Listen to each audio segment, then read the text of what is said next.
Madame, Monsieur, nous sommes très heureux de vous retrouver dans le cadre du débat des hommes et femmes des médias sur la CRTV, des journalistes soutenus par des experts à la science avérée. Au menu de ce 438e numéro, crise dite anglophone, le président de la République opte pour l'apaisement. Paul Biya a ordonné l'arrêt des poursuites contre Paulaya Biné, Congo Félix Agbor, Fontem Afote Kaneba et compagnie interpellés dans le cadre des troubles dans le nord-ouest et le sud-ouest. La surprise du chef salué de tous est-elle de nature à mettre un terme à la crise qui secoue cette partie du pays? Scène de presse ouvre le débat en cette veille de rentrée scolaire. Lions indomptables, Hugo Bross, l'idylle se poursuit malgré la défaite.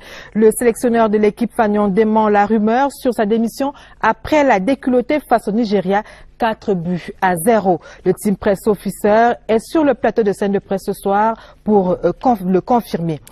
Accident de la circulation, 15 morts sur l'axe lourd Douala-Yaoundé ce dimanche. Le bilan des victimes sur nos routes s'alourdit alors que le secrétaire d'État à la défense en charge de la gendarmerie appuie sur l'accélérateur de la répression depuis vendredi dernier. Dimanche, démarche soutenue sur le plateau de scène de presse ce soir par nos invités.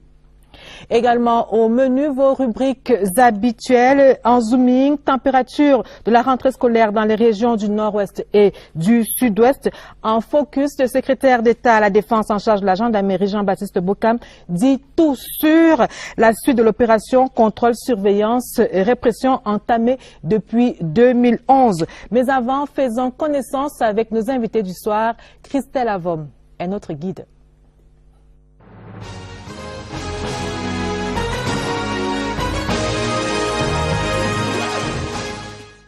Conduite à barrique n'est pas pratique. Si vous avez déjà entendu cette réplique, alors vous avez certainement croisé le point focal national de la gendarmerie dans la lutte contre l'insécurité routière. Le colonel Chinda Henry, puisqu'il s'agit de lui, est le chef du service de l'emploi et des structures de la gendarmerie. Officier supérieur de gendarmerie et major de la promotion intégrité territoriale, il a commandé successivement plusieurs unités de gendarmerie mobile et territoriale avant d'être nommé chef d'état-major de la Légion de gendarmerie du centre à Yaoundé. Atana Vincent de Paul est rédacteur en chef des journaux du jour. Journaliste issu de la 28e promotion de l'ESTIC, il était précédemment chef service sport à la rédaction de la CRTV TV. Mais avant, il a fait ses humanités au quotidien Mutation et a prêté sa voix à la Mountain Radio de Boya. Le Team Press Officer des Lions vient nous dérouler le plan d'action de cette équipe des Lions indomptables en qui nous ne cessons d'avoir foi. Pour poser l'équation de la justice au sujet de la crise anglophone, qui d'autre qu'un grand reporter peut identifier les inconnus? Ashunyanti est diplômé de l'ESTIC. L'ancien rédacteur en chef de langue anglaise par intérim est depuis 5 ans chef d'ex-politique au poste national. Titulaire d'un master en droit et doctorant en droit international à l'université de Yaoundé 2, Ashunyanti est aussi diplômé en médias sociaux de l'université d'Oxford en Angleterre. Il est l'un des pylônes du quotidien Le Messager, du feu Puisse Njawi. Il fait partie de ceux-là qui ont décidé de perpétrer la mémoire du promoteur, mais surtout les valeurs qui ont fondé depuis 1979 le journal. Rédacteur en chef délégué chargé des rédactions Centre, Sud, Est et Grand Nord, Jean-François Chanon est un homme qui sait arpenter les couloirs à la recherche de l'info. Soucieux de l'éthique, il affirme rester professionnel et indépendant dans le traitement des faits. Simon Meyanga est le coordonnateur et présentateur de l'émission Espace Politique pour le RDPC à la télévision nationale. S'il a travaillé jour et nuit pour le journal Action, il a aussi été le coordonnateur de cette rédaction. Chef du service de la communication à la CNPS, Simon Meyanga est journaliste principal et écrivain. D'ailleurs, vous le lirez bientôt dans une biographie d'une figure emblématique de la chambre basse. Luc Mirat Kissop est avocat au barreau du Cameroun. Barrister and solicitor à la Supreme Court of Nigeria and Cameroon, il est aussi vice-président à l'Union des jeunes avocats du Cameroun. Avocat senior au Kisop Law Office, il est un des spécialistes du droit des affaires de l'OHADA et les questions administratives entre autres. Consultant pour de nombreux organismes, Maître Kisop, du haut de ses 38 ans, a déjà l'attitude d'un vieux loup de mer. S'il est sur le plateau ce soir, c'est parce qu'il est l'un des avocats de Aya Paul Abiné.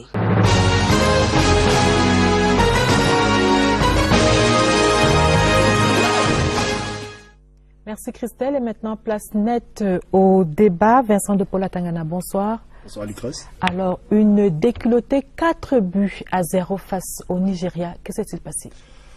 Bon, il s'est passé, ils ont été plus forts. Hein. D'ailleurs, le résultat le dit. Donc, on va rester fair play. Mais je pense aussi qu'après les 25 bonnes premières minutes de notre sélection nationale, il s'est passé quelque chose qu'on ne parvient pas à expliquer.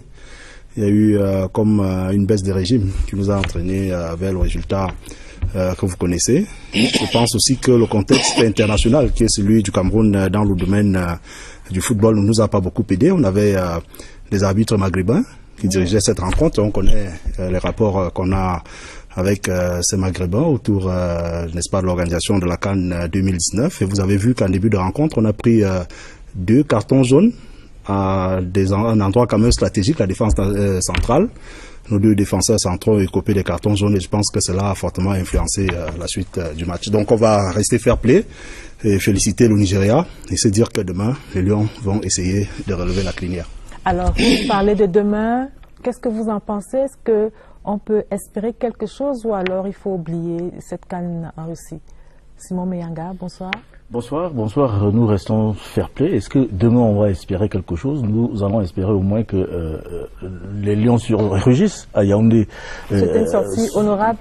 Sortie honorable parce que si ça se complique pour la qualification à la Coupe du Monde, parce que là on est dans du domaine des si.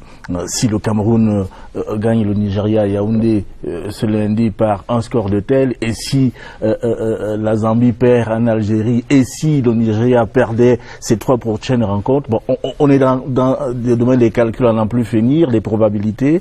Je pense que ce qu'il y a lieu de faire, c'est que les Camerounais, s'ils doivent être éliminés de cette qualification pour la Coupe du Monde, cela doit se faire avec la manière, avec élégance. Au moins qu'à Yaoundé, que nous gagnons, même par la plus petite marge possible, que nous gagnons face à cette équipe du Nigeria et que nous sachions raison garder, parce que c'est une équipe qui nous a fait plaisir. Nous avons été très heureux de les accueillir avec enthousiasme sur toute l'étendue du territoire au lendemain de la CAN gabonaise. On ne va pas jeter l'anathème sur ces garçons qui, parce qu'ils ont perdu 4-0, parce que en fait, je lisais un peu l'historique de l'équipe nationale du Cameroun. Chaque génération de ces gars-là a quand même pris un score de 4-0, 4-1 quelque part, hein, à partir de Mbappé Lépé, en passant par les Régé Mila, Joseph-Antoine Bell et les autres, les Thomas Kono. Ils ont eu un moment de baisse des régimes et Vincent de Paul le disait tout à l'heure, le contexte international ne nous a pas beaucoup aidé, mais voilà, je pense que le match de Yaoundé va être un autre match. Asunienti. Bonsoir Lucrèce. Je crois que si mathématiquement la qualification est toujours possible, mais je crois que ça serait très très difficile parce qu'il faudra qu'on gagne nos 3 matchs restants et puis que le Nigeria en perd d'autant. Et demain, en commençant par demain, je ne sais pas si on va gagner le Nigeria ici. Le Nigeria a 2 matchs à domicile, un déjà à domicile contre la Zambie et l'autre en Algérie contre l'Algérie. Ils ont 9 points, nous en avons 2. Donc je crois que c'est très très difficile. On va commencer à dire qu'il faut commencer à indiquer le quoi, comment mettre sur notre participation à la Coupe du Monde. Alors Jean-François Chanon, vous également, vous pensez qu'il faut oublier cette CAN-là et passer à autre chose, se concentrer par exemple sur les préparatifs, oublier la Coupe du Monde et se préparer pour se concentrer sur la CAN 2019? C'est mon sentiment, mais je suis un supporter des Lions indomptables. Je crois toujours à mon équipe et je pense que demain il y a lieu d'aller supporter, moi je vais supporter les Lions jusqu'au bout, hein, c'est-à-dire jusqu'à ce que je me rende compte qu'effectivement la chance n'a pas été de notre côté ou bien que notre jeu a été mal élaboré. On est très mal entré dans cette compétition dans notre groupe. Les deux matchs qu'on a, les deux premiers matchs ne nous ont pas vraiment, le résultat en tout cas ne nous a pas aidé. Les deux nuls, on aurait vraiment gagné l'Algérie. On aurait même gagné la Zambie, je suis convaincu, puisque l'équipe c'est même sur cette base-là que la plupart des fans ou bien même des Camerounais ne savaient pas qu'on pouvait gagner la CAN. C'est parce que ces deux résultats étaient dans la conscience et on se disait que qu'est-ce que cette équipe peut faire. Mais on a vu une autre équipe pendant la CAN. On aurait dû, à mon sens, gagner les deux premiers matchs de manière à ne plus faire ces petits calculs-là aujourd'hui. Mais ce qui est fait est fait. Pensons au match de demain. Supportons les Lions jusqu'au bout. Moi, je crois en tout ce qui est Lions indomptables quand ils sont sur le terrain. Mais maintenant, si le résultat est ce qu'il est, il faudra féliciter le vainqueur et se dire que bon, si nous on sort, si on a complètement handicapé notre parcours pour la Russie, donc il faut se dire que concentrons-nous peut-être sur la CAN que nous on va pouvoir organiser au-delà de toutes les intrigues qui ont habité ces derniers mois.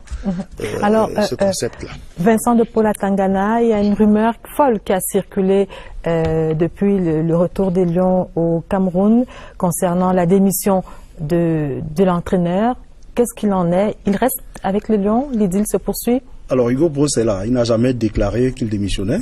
Il faut dire que cette fausse information, parce qu'il faut l'appeler par son nom, a été publiée par un site internet nigérien. C'est curieux que c'est le Nigeria qui nous annonce que notre sélectionneur a démissionné. Il est bel et bien là, il a dirigé déjà une première séance d'entraînement hier au stade Omnisport. Il était au stade Omnisport également aujourd'hui pour la dernière séance avant cette rencontre. Il a été en conférence de presse et à tous les journalistes qui étaient là, il a bel et bien confirmé qu'il continuait n'est-ce pas, son parcours avec le Cameroun. C'est pas un homme qui démissionne lorsqu'on est en difficulté, comme c'est le cas maintenant. Donc il va aller au moins jusqu'au bout de son contrat. Donc de ce point de vue, il faut que n'est-ce pas, l'opinion soit rassurée. Hugo Broos reste bel et bien le sélectionneur des Lions indomptables du Cameroun. Alors, une seconde s'il vous plaît, Jean-François Chanon, vous parlez des difficultés. Je m'en voudrais de ne pas vous poser cette question. C'est peut-être également une rumeur, mais sauf que celle-là est quelque peu vérifiée par certains faits probants concernant la sélection, ceux qui en font partie.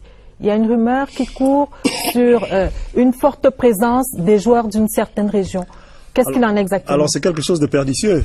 Malheureusement, on se pose des questions sur ce qui distille ce type de rumeurs, d'informations dans l'opinion. Il me souvient que dans cette équipe, on a eu des frères Biik, par exemple, qui ont joué pour la même sélection et qui nous ont porté des résultats en 88. Ils ont gagné la CAN. En 90, ils ont participé à la Coupe du Monde avec le résultat qu'on connaît en Italie. On a eu Agbo et Are Hans au sein de cette équipe et qui ont également évolué. Cela n'a jamais plus posé de problème. On a connu la dominance d'autres régions dans cette équipe. Le centre, on a parlé à une époque, n'est-ce pas, de la domination du peuple Bassa au sein de cette équipe. Il n'y a jamais eu de problème. Moi, je pense qu'il faut qu'on se concentre sur l'essentiel. L'essentiel étant que les Lions indomptables, n'est-ce pas, présentent un visage reluisant, parce que tous ces joueurs qu'on sélectionne, c'est des Camerounais qui acceptent de jouer pour leur pays, parce qu'il faut savoir qu'il y a d'autres Camerounais parfois plus talentueux, plus nombreux, qui choisissent de jouer pour d'autres nations. C'est des Camerounais qui acceptent de venir jouer pour leur pays, malgré les privilèges parfois qui les tentent dans d'autres sélections nationales. Il faut les encourager, il faut les soutenir et, n'est-ce pas, regarder vers l'objectif le plus essentiel aujourd'hui, qui est celui de à condition que des victoires soient au rendez-vous. C'est ce qu'on essaie de faire, c'est ce qu'on a fait il y a quelques 7 à 8 mois maintenant au Gabon et même avant, parce que les Lions ont gagné des matchs avant et c'est ce qu'on essaye de faire aujourd'hui. C'est vers là que les Lions indomptables travaillent. Je peux vous dire que depuis que nous sommes rentrés de Uyo au Nigeria, les joueurs multiplient des réunions entre eux pour essayer de trouver eux-mêmes déjà des solutions à cette débâcle qu'on a connu vendredi dernier au Nigeria. Jean-François Chanon, en quelques secondes, s'il vous plaît. Pour dire que la défaite fait partie du sport. Il ne faut pas toujours croire qu'on va gagner tous les jours. Ça peut arriver. Ce n'est pas l'armée. Quand on est en guerre, pour dire que l'armée doit absolument gagner, c'est du sport. C'est dans le divertissement. Et je voudrais me rappeler en tant que supporter des Lions indomptables que en 78, je crois, j'étais encore tout jeune à l'époque, les Lions indomptables avaient gagné ici contre le Congo, les Diables Rouges du Congo à 2-0. Mais ils sont repartis à à Brazzaville, avec les Moukila et tout ça, ils ont perdu 4-0. Ça arrive. Donc, il y a une remontada du Congo. Donc, c'est des choses qui peuvent arriver. Nous aussi, on peut faire une remontada de 6-0, pourquoi pas. Alors, pour parler d'histoire, le Cameroun et le Nigeria, c'est à peu près 21 matchs, 11 matchs gagnés par le Nigeria, 4 par le Cameroun et 6 matchs nuls. Mais il faudrait quand même noter qu'en ce qui concerne le Cameroun a gagné la CAN en 2000, c'était au Nigeria et c'était face justement au Nigeria qui était pays organisateur, co-organisateur de cette CAN-là. Impossible. Même 3 fois contre le Nigeria en 88 déjà, en 84 déjà à Abidjan, 88 au Maroc et puis en 2000 à Lagos. À Lagos, voilà. Voilà, il faut donc dire que impossible n'est pas camerounais. Peut-être que demain, on peut se retrouver avec une victoire de 6-0. J'y crois en tout cas. Non, c'est absolument rien. Voilà, madame, monsieur, nous allons marquer un premier arrêt dans cette édition de Scène de presse et nous allons retrouver le secrétaire d'État à la Défense en charge de la gendarmerie, Jean-Baptiste Bokam, qui dit tout sur l'opération surveillance répression entamée depuis 2011.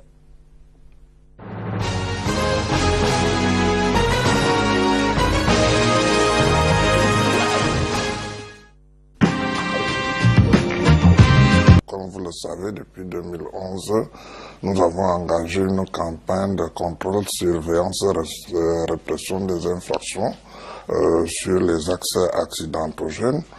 Et cette campagne a pu donner des résultats. Malheureusement, ces derniers temps, comme vous le remarquez, la courbe des accidents et surtout celle du nombre de morts a considérablement augmenté. Contrairement à ce que l'opinion peut penser, nous avons pris un petit recul pour analyser la situation de manière à mieux dégager des solutions qui devraient nous permettre donc de repartir sur le terrain en force et de pouvoir ramener l'équilibre dans nos chiffres et de nous retrouver à nouveau dans une tendance baissière des accidents et du nombre de morts.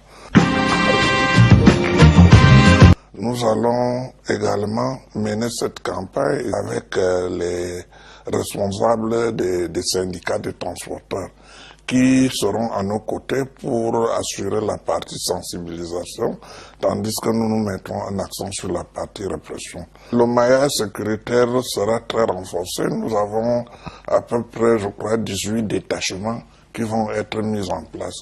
Et c'est tout le pays qui sera complètement couvert. Ça ne concernera pas seulement les axes accidentogènes de la partie méridionale, mais également de la partie septentrionale. Nous allons mettre un accent sur la répression. Nous pensons à cet effet requalifier les faits, requalifier les infractions commises par les usagers, de manière à ce que nous puissions avoir des arguments pour même, le cas échéant, amener les usagers vers devant les tribunaux. Nous allons faire ce que j'appelle une permanence dans la campagne de la lutte contre l'insécurité routière. Nous allons, au fur et à mesure de l'acquisition des moyens matériels et logistiques sophistiqués, étendre notre campagne, étendre non seulement sur le plan spatial, mais également sur le plan du temps. Si depuis quelques 3 semaines, il y a un pic incompréhensible, peut-être avec une augmentation vertigineuse du nombre de morts, on ne devrait pas remettre totalement en cause le travail déjà abattu jusqu'ici. Notre objectif, c'est de toujours travailler de manière à ce que nous puissions vaincre la violence routière et amener notre pays à avoir très peu de familles endeuillées sur nos routes. Donc nous pensons que tout cela permettra d'obtenir les résultats que nous recherchons, c'est-à-dire continuer à faire baisser le nombre d'accidents et conséquemment le nombre de morts.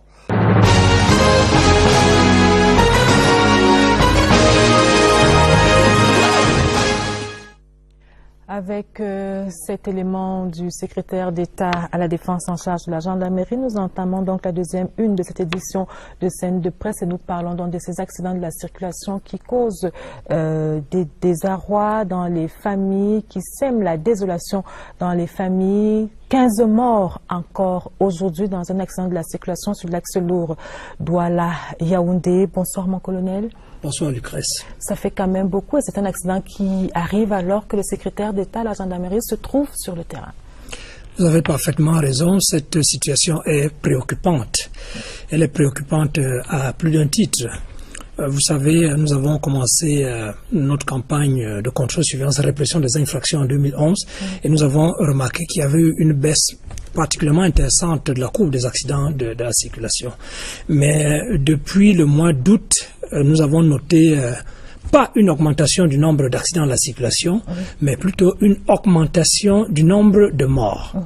Et nous avons tout fait d'analyser cette situation et nous sommes rendus compte que dans ce cas précis, un type de véhicule était concerné par ces accidents de la circulation, notamment les véhicules gros porteurs de transport public de voyageurs et puis les camions qui étaient soit mal garés soit pour cause de panne ou bien simplement mal garés qui ne faisaient pas l'objet d'une présignalisation.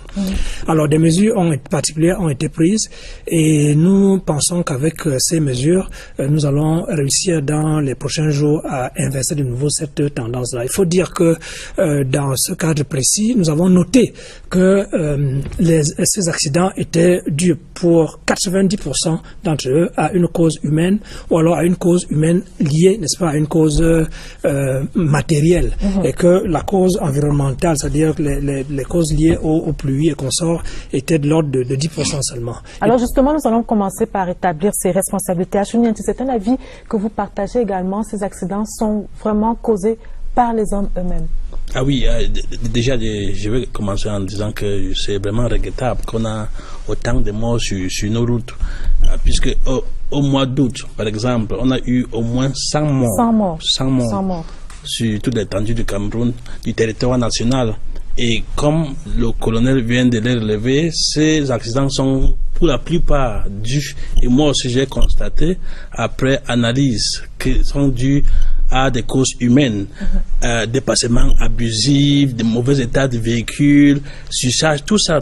Mais la question que je me pose, ce sont les mesures prises pour pouvoir amener à changer de comportement en ce qui concerne les chauffeurs. Par exemple, il y avait un temps, on avait parlé d'un projet de retirer les points sur les...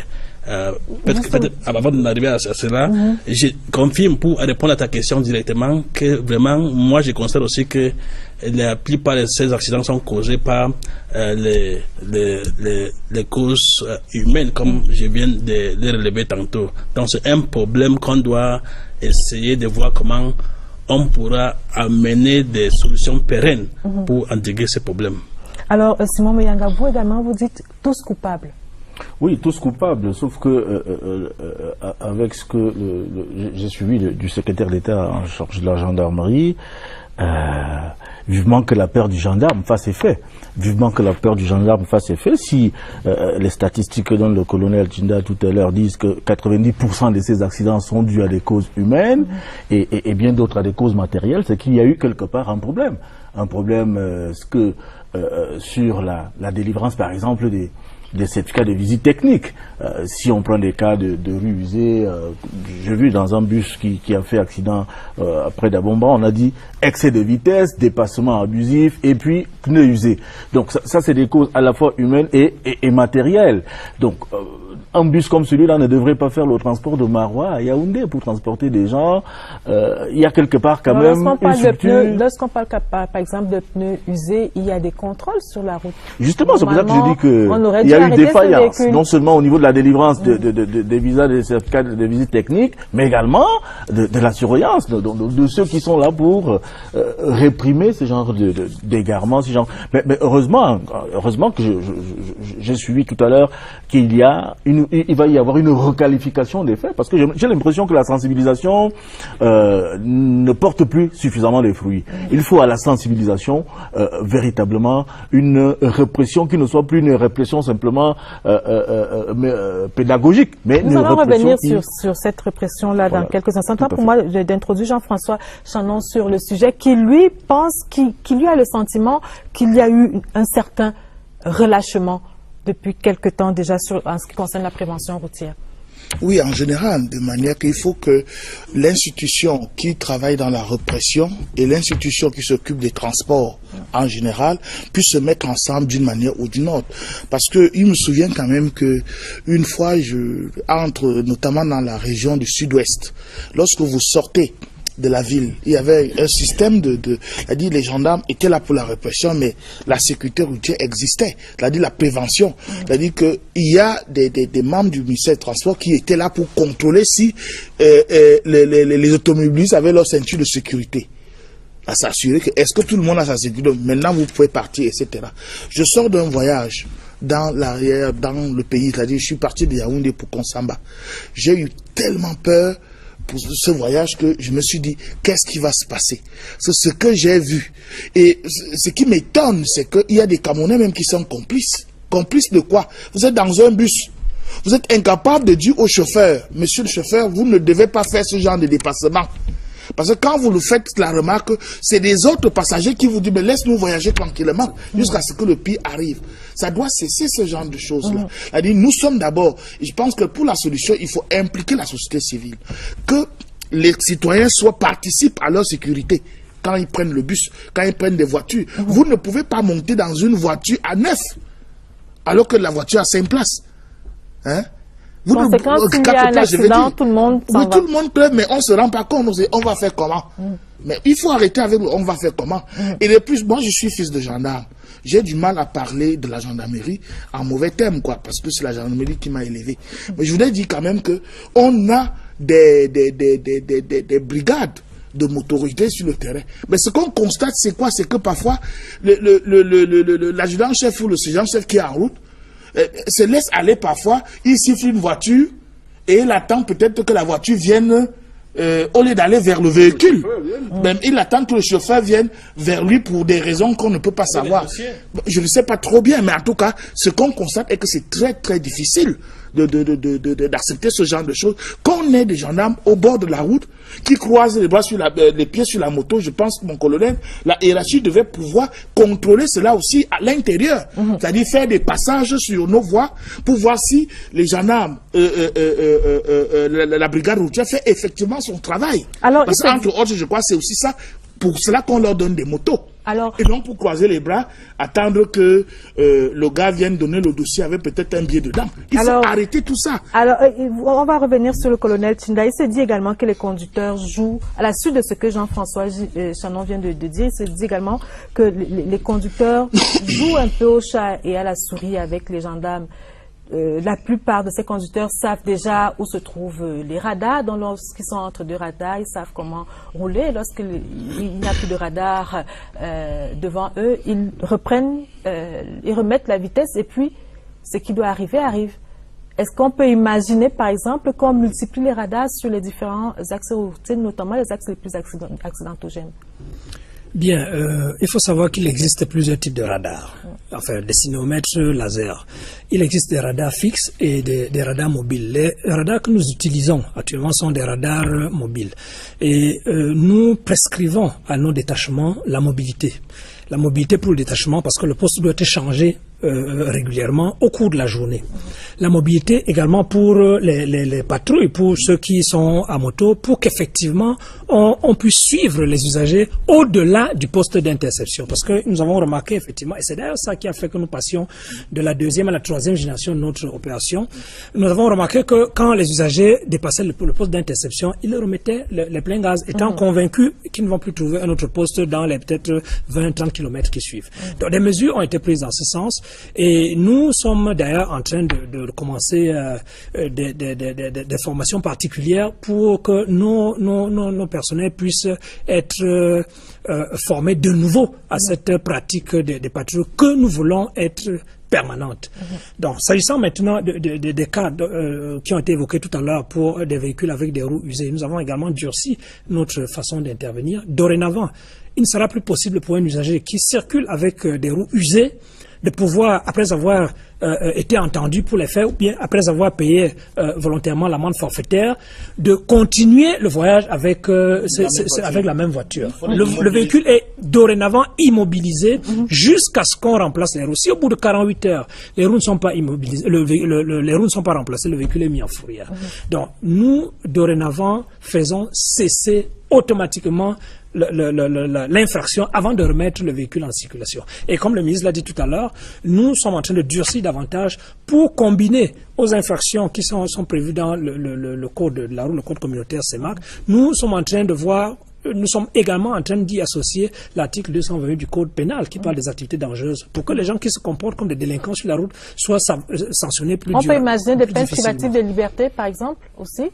Mais bien sûr, pour une activité pour quelqu'un qui est sous, par exemple, et qui est complètement en état d'ébriété et qui se prend le volant tout de même, sans que même les propres concitoyens qui montent de cette voiture ne lui fassent la remarque. Mais c'est une activité grave, dangereuse, n'est-ce pas, mise en danger de la vie d'autrui. Alors, Simon Meyanga, vous pensez par exemple qu'il faut aller jusqu'à fermer certaines agences de voyage? Fermer des agences, à la limite fermer également même des agences de contrôle technique qui délivrent les certificats. Parce que je prends le dernier cas de l'accident de Mouyouka. On vous dit sur une colline, un camion a perdu ses freins. Bon, c'est vrai que ça peut arriver, c'est des pannes mécaniques, mais j'imagine quand même la qualité des camions qui perdent ses freins. Ça doit être un camion qui remonte à Mathusalem. Mais je pense qu'il faut aller jusque-là, aller jusqu'à avoir des gens qui ont osé délivrer les certificats de contrôle technique pour dire que c'est bon, le véhicule peut circuler. Il faut aller jusqu'à la fermeture, j'allais dire, même pas temporaire, d'une ou de 2 semaines, mais j'allais définitive de ces agences. Parce que je ne voudrais pas faire la mauvaise publicité ici. Tout le monde sait qu'il y a une agence dont les informations nous reviennent régulièrement. Tel a fait l'accident en bus de telle agence, en bus de telle agence, en bus de telle agence. Il faut s'interroger sur... Et sur le lieu d'accident, voilà. Quand le véhicule est immobilisé parce qu'en panne, ayant causé les vies humaines, les responsables des agences viennent immédiatement effacer masquer le nom de l'agence. Il faut aller jusqu'à les fermer. On ne va pas gagner de l'argent sur les cadavres des Camerounais. En tout cas, comme j'ai entendu le ministre délégué au transport dire l'autre jour. Si on venait même à fermer ces agences-là, est-ce qu'ils ne vont pas changer les noms comme les journaux? Il y a des journaux qu'on a interdit chaque jour et ils changent de noms, des titres. Donc votre problème, c'est l'implémentation et le suivi des mesures prises. Justement, les mesures prises, parce que j'ai essayé d'évoquer quand j'ai pris la parole tantôt on nous a projeté un projet là, il y a quelques temps de cela, il s'agit de retirer les points. Des points sur les permis de conduire. Il faut qu'il y ait introduction du permis à point. Mais c'est donc ça le problème. Où en sommes-nous avec ces projets? Mais maintenant, même pour punir ces chauffeurs-là, si un chauffeur meurt, on va faire comment? Et il a déjà causé l'accident, il y a beaucoup de décès. Et lui, il est aussi parti. On va donc faire comment? Voilà autant de problèmes. Moi, il y a une idée qui me vient, passe à la tête là, Lucrèce, pour dire, sur la route, il y a une des Douala par exemple, il y a des position de cette route qu'on a divisée en 2. Donc c'est plus facile. Il n'y a pas, s'il y a même des passements, tu ne peux pas croiser notre voiture qui vient de l'autre côté. Est-ce qu'on ne peut pas faire ça de Yaoundé à Douala? Je pose ta question. Parce que même si on fait tout ce qu'on dit là, même si, regardez le cas ce matin, moi j'ai passé l'endroit ce matin, j'ai passé à 2 heures de ce matin, à la même endroit, il y a eu un accident un peu plus tard dans la matinée. Donc, vous voyez que si même le gars, parce que celui qui a fait le dépassement, l'autre est roulé normalement. C'est l'autre qui a fait le dépassement qui a cogné le cas qui montait sur Yaoundé. Donc il y a des problèmes comme ça. Donc, je me pose la question à savoir si les mesures... améliorer la route. La route, quoi. Si on peut améliorer la route, je crois que ça peut aussi aider à limiter le nombre d'accidents qu'on a sur nos routes. Alors, mon colonel, jusqu'où ira la gendarmerie cette fois-ci? En quelques mots. Tant qu'il y aura des morts sur nos routes, des suites d'accidents, la circulation, la gendarmerie va continuer à sévir. La gendarmerie va continuer à sévir pour les cas d'excès de vitesse, pour les cas de dépassement dangereux ou interdit, pour tous les autres cas qui provoquent les accidents de la circulation. Donc vous pouvez compter sur nous. Je suis venu ici pour montrer, pour dire la détermination de la gendarmerie nationale à compter. Il faut dire qu'avant que la gendarmerie n'intervienne, on comptait à peu près 1200 morts sur nos routes par an. Donc on espère qu'à partir de cette opération spéciale que vous lancez, on va compter encore un peu moins. Tout à fait. Mais il faut signaler que après le paludisme, les accidents de route ont, l'année dernière, fait l'objet de plus du grand pourcentage des morts au Cameroun. Alors, mon colonel, en quelques mots? Oui, nous allons continuer ce combat. Nous allons continuer ce combat. Et comme le ministre l'a dit tout à l'heure, nous allons continuer en associant, n'est-ce pas, nos partenaires sociaux qui sont les syndicats pour davantage sensibiliser leurs adhérents. Et nous allons continuer à durcir la répression pour que les gens se mettent en règle. Il faut que chaque fois que les gens se mettent en route, qu'ils se mettent en tête qu'ils doivent conduire avec prudence. Parce que leur comportement va déteindre sur la suite, va permettre d'éviter les morts que nous rencontrons actuellement sur nos routes. Il faut beaucoup prier. Il faut beaucoup prier parce que si on ne prie pas, même si on prend toutes les mesures, si Dieu n'est pas avec nous, il y aura toujours des accidents. Même si on fait nos routes comme les autoroutes, il y aura toujours, parce que la preuve, à l'Occident, il y a toujours des accidents. Donc il faut beaucoup prier. Il faut prier chaque jour, chaque matin avant de quitter la maison. Voilà, il n'y a pas que la prière. Il y a aussi, on peut par exemple copier ce qui se passe dans d'autres pays. Hein. Moi, j'ai vu, avant de venir ici dans le journal parler de France 2, d'une chaîne concurrente, pour ne pas la citer, des mesures contre les accidents, c'est-à-dire qu'on implique la société civile, aux côtés de la gendarmerie, aux côtés du ministère des Transports, des gens, des volontaires qui sont capables de faire le voyage, de manière permanente et signaler immédiatement un mauvais comportement à la gendarmerie. C'est entendu Jean-François Chanon, mais je suppose que ce que Achunianti dit, c'est qu'on aura fait tout ce qu'on peut faire si Dieu n'est pas avec nous. Je ne suis pas aussi voilà. que lui, hein. Si Dieu n'est pas avec nous, il y aura toujours des accidents. Alors, madame, monsieur, nous allons marquer un autre arrêt dans cette édition de Scène de presse en relevant quand même que les accidents font des victimes, beaucoup de victimes, pas seulement des morts. On peut compter à peu près 4000 handicapés du fait de ces accidents de circulation. Là, on compte également 100 milliards de pertes annuelles, des vies qui sont brisées, des orphelins, des veufs et des veuves, des traumatismes psychologiques. Ça fait quand même beaucoup. Il est temps d'arrêter la saignée. Un autre arrêt dans cette édition de Scène de presse pour parler de la rentrée scolaire. Comment est-ce qu'elle se prépare dans les régions du nord-ouest et du sud-ouest? Nous retrouvons Sadou Mamoudou et Flavien Zobo en zooming dans votre émission.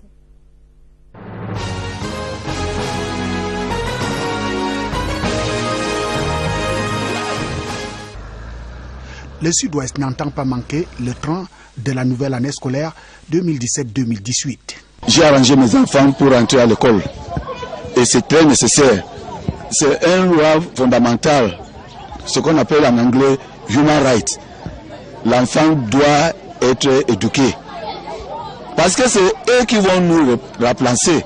La mobilisation et les réunions de mise au point observées cette semaine le confirment à suffisance. C'est donc en toute confiance que les autorités administratives et les membres de la chaîne éducative du Sud-Ouest se sont retrouvés cette semaine. Les enseignants sont déjà là, on a tenu toutes les réunions nécessaires, les mesures de sécurité ont été déjà prises, nous sommes prêts pour lundi. La décision présidentielle portant arrêt des procédures judiciaires à certaines personnes arrêtées au sujet de la crise dite anglophone a également insufflé un vent d'apaisement. Je suis vraiment content aux décisions du chef d'État qui nous a relaxés. Je suis très fier et je dis que c'est mieux qu'on recommence notre vie en paix, on recommence le business comme habitude, on recommence les écoles comme habitude et ça sera mieux si on est ensemble et on est en paix. Au moment où les carillons de la rentrée s'apprêtent à sonner dès lundi, les bouts de choux de la maternelle, les élèves du primaire et du secondaire dans le sud-ouest piaffent d'impatience. La famille Montessou qui consent recevoir l'équipe de la CRTV met la dernière main à la pâte. C'est que le dernier né d'une famille de 3 enfants doit renouer avec le chemin de l'école dès ce lundi 4 septembre 2017. Du coup, la maman s'active. Entre la broderie de la tenue de classe et le pull vert, tout ou presque est passé en revue. À partir de 5h30, il doit déjà être debout pour essayer, parce que son papa m'a dit à 6h30, il faut déjà qu'il soit en route pour l'école. Consciente de la singularité du moment et du contexte dans lequel son fils, admis en classe de OPA 6, correspondant à la terminale dans le sous-système francophone, le chef de famille entend tout aussi canaliser les énergies du jeune Ahmed Salim, et ceci par des dispositions particulières. J'ai déjà prêté les choses, tout ce qu'il faut à mon enfant, pour que demain à 7h30, il soit à l'établissement. Je profite pour saluer l'acte du chef de l'État parce que l'atmosphère était jusqu'à là tendue et j'ose croire que ceci va apaiser les esprits pour que tout le monde reprenne la route de l'école. Moi, je vais l'accompagner à l'établissement pour qu'il commence ses cours. Et quand il aura fini, je vais le ramener à la maison pour le mettre en confiance. J'ai dit à sa maman que bon, si je suis engagé dans l'après-midi, toi tu vas à l'établissement le récupérer. Le concerné au premier chef semble avoir un moral d'acier. Je n'ai pas peur puisque j'ai un but, c'est avoir mon GCE Advanced Level, je n'ai pas peur, je n'ai peur de rien. Les établissements publics font leurs toilettes, ceux privés confessionnels sont en avance, ils ont entrepris depuis le 16 août. Dans les agences de voyage, ceux des parents réinscrits leurs enfants dans d'autres régions se bousculent. Les voitures ne rentrent pas, mais les passagers ne font que monter pour Bafoussam. Depuis 2 h du matin, nous sommes avec les passagers, manque même de voitures. Ça n'entre pas, mais ça ne fait que sortir. La communauté éducative de Bamenda entend rédiger et rédige déjà de nouvelles pages de son histoire.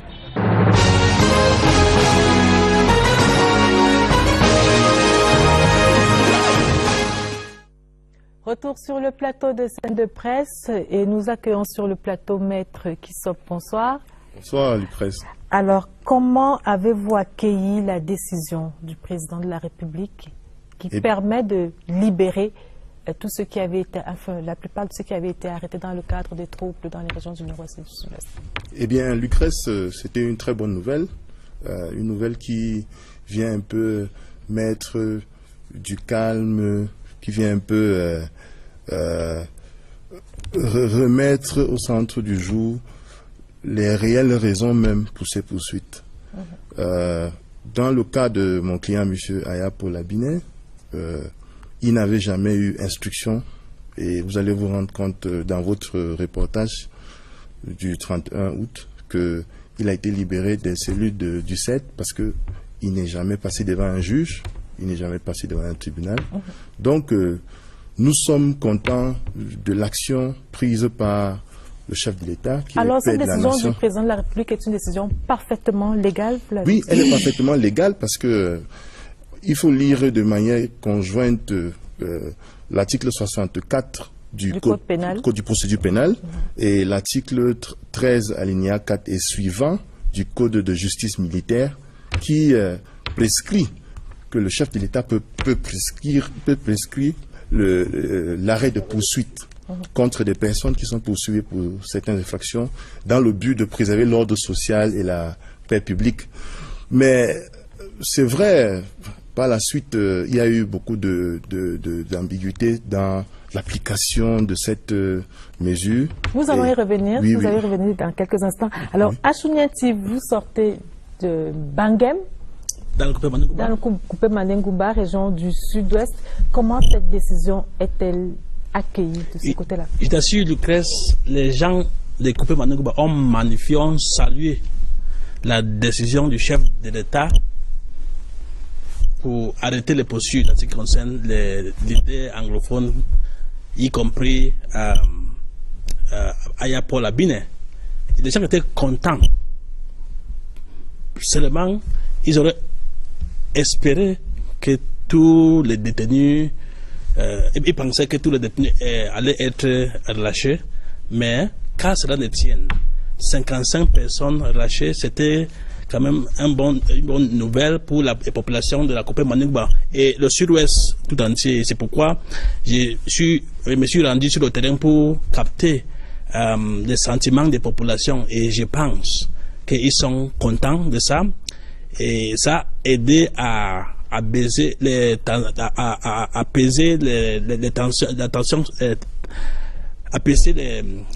à décrisper l'atmosphère. À décrisper l'atmosphère et c'est pour ça que les gens se préparent pour envoyer les enfants à l'école. Ils ont un an plus d'engagement pour envoyer les enfants à l'école dès demain. Donc on va voir. Donc selon les dits des parents, ils sont prêts maintenant. Vraiment, la paix a un peu changé le camp.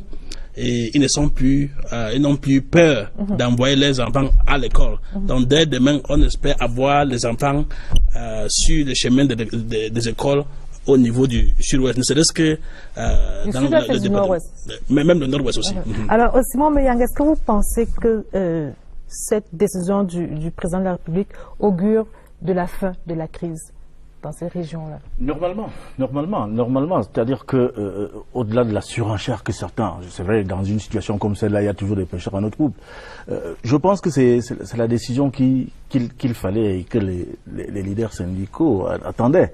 Si vous avez l'historique de l'affaire, il y a eu au départ 6 points de revendication qui sont montés à 11 et puis à 18, de 18 à 21.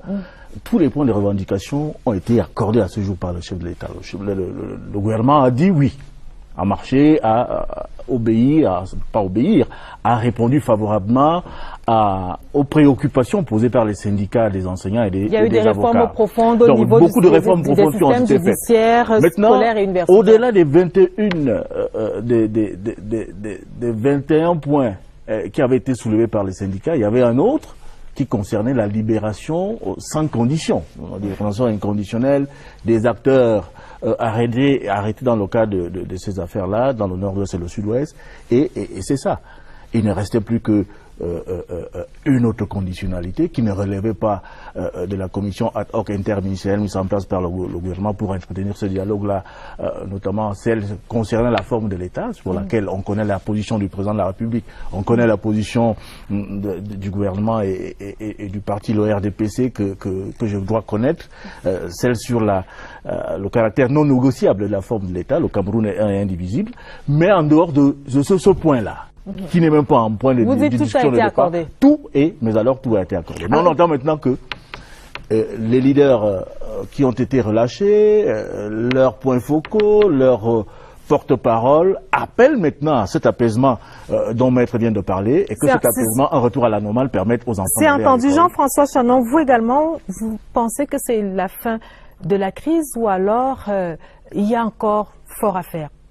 Il faut attendre, parce que à titre personnel, je suis heureux de cette décision du chef de l'État puisque je l'ai souhaité. J'ai fait exactement depuis le début de la crise anglophone, et puis de la situation anglophone, à peu près 7 articles. Et dans les premiers articles, je disais il faut écouter les anglophones, il faut écouter les syndicalistes, il faut écouter les avocats, il faut écouter.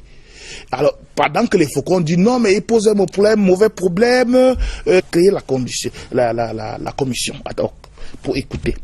Après, quand on a arrêté les leaders, j'ai dit dans le messager qu'il faut libérer les leaders anglophones, parce que ce n'est pas, on est en train d'aller vers un impasse. On ne peut pas à la fois dire qu'on dialogue et on arrête justement. Je pense à ce niveau-là, et c'est bien que le chef de l'État ait réagi, parce que j'ai l'impression que les faucons du système ont trompé le chef de l'État, n'ont pas dit la vérité. Je pense simplement au cas de M. Aya Paul Abiné. C'est un cas qui a même, c'est scandaleux, même qui a fragilisé notre justice. On ne peut pas arrêter un premier avocat de la Cour suprême du Cameroun, comme ça, chez lui, un week-end. On le tire par terre, on l'amène, et puis il n'est même pas présenté à un juge compétent. Ce n'est pas bon pour l'image de la justice dans un pays. Ça, il fallait réparer ça depuis longtemps. Et je pense qu'il n'est pas trop tard. Il n'est pas trop tard. S'il vous plaît, il n'est pas trop tard. De la République, et j'imagine. Non, il n'est pas trop tard pour le président de l'avoir fait. Parce que je suis sûr que dans ce cas, il a été, on ne lui a pas donné la bonne information. J'imagine, Jean-François Chanon, que ceux qui ont procédé à ces arrestations-là avaient peut-être des faits dont nous n'avons pas connaissance ici. Mais je voudrais revenir avec vous, Maître, pour dire qu'il s'agit bien d'une relaxe. Oui, effectivement, à la lecture de notre loi, c'est-à-dire dura lex et lex, le noli prosequi qui a été appliqué, parce que c'est le terme latin de cette mesure qui a été prise, cette mesure spéciale qui a été prise par le chef de l'État, est est un acte de grâce, c'est-à-dire, mais aussi un acte de prudence qui est fait par le chef de l'exécutif pour protéger. C'est une relaxe, c'est pas un acquittement. Oui, c'est un relax, c'est pas un acquittement. Vous êtes relaxé, mais vous ne pouvez pas vous prévaloir de la chose jugée après. Vous pouvez toujours être poursuivi pour les mêmes faits, si ça avait nécessaire, ou bien si vous commettez les mêmes faits. Mais je veux vraiment m'apaisantir sur ce que M. Achounienti venait de dire tout à l'heure par rapport à la joie. Parce que j'appartiens aussi au collectif des avocats qui défendent les autres détenus. Et on se rend compte que cette joie est de demi-teinte parce que, justement, sur des questions techniques de droit, est-ce que cette mesure a été appliquée dans sa pleine mesure? Voilà la question. Le commissaire du gouvernement a répondu à cette question la semaine dernière. Je vais dire, parce que lorsqu'on lit l'article 13 alinéa 4, on dit toute poursuite. Alors que dans le code de procédure pénale, on dit arrêter les poursuites. Bon, maintenant, dans l'interprétation de nous, avocats de la défense, nous pensons et nous exhortons le parquet, le ministère public et l'État de faire appliquer à la lettre l'article 13 alinéa 4 qui parle de toute poursuite. Alors on le verra dans le 28 septembre prochain lors de la prochaine. Nous le souhaitons lors de l'audience, on verra si votre message va passer. Parce que dans l'interprétation étendue de ce décret, parce que ce décret ne limite pas en temps et en nombre de personnes, on espère qu'on peut l'appliquer. Ajouter que j'ai dit tantôt que les élèves iront à l'école demain. Mais ça sera donc naïf, ô combien naïf de penser que tout un go, il y aura, le problème sera résolu à 100%. Non. Ça va aller ça va aller doucement. Nous souhaitons que... Alors, quel peut ou quel devrait être le rôle de ceux qui ont été libérés la semaine dernière dans ce défi-là, qu'est la reprise effective des cours dans les régions du Nord-Ouest et du Sud-Ouest? Il y a d'abord des choses. D'abord, le fait qu'ils ont été relaxés en elles-mêmes constitue une motivation pour les parents et pour les élèves d'aller à l'école. Donc, qu'ils fassent ces déclarations ou pas, les populations sont maintenant plus disposées à parce que chaque acte que le chef de l'État prend en ce qui concerne la crise anglophone change la donne sur le terrain. C'est important. Chaque acte que le chef d'État prend. Mais maintenant, je ne sais pas, ils n'ont rien dit. Les leaders, y compris Aya Paul Abine, Maître Congo Félix Bala et Fontem Afoteka Neba, ils n'ont rien dit jusqu'à présent. Je ne sais pas s'ils vont dire quelque chose. Mais même s'ils ne disent rien, je constate sur le terrain que le simple fait qu'ils ont été relaxés est une source de motivation et de justification pour ceux qui étaient à la retraite et qui retiraient encore les enfants. Ils ne voulaient pas envoyer les enfants à l'école. Mais attendant, c'est la pédagogie. On doit continuer à parler, à appeler au calme dans les deux régions anglophones du Nord-Ouest et du Sud-Ouest. C'est entendu. Nous allons marquer notre arrêt, monsieur. On se retrouve en quelques instants. Nous allons marquer notre arrêt dans cette édition de Scène de Presse pour revisiter l'actualité de la semaine. Et c'est dans la revue de presse que signe Régine Gladys Le Bouddha.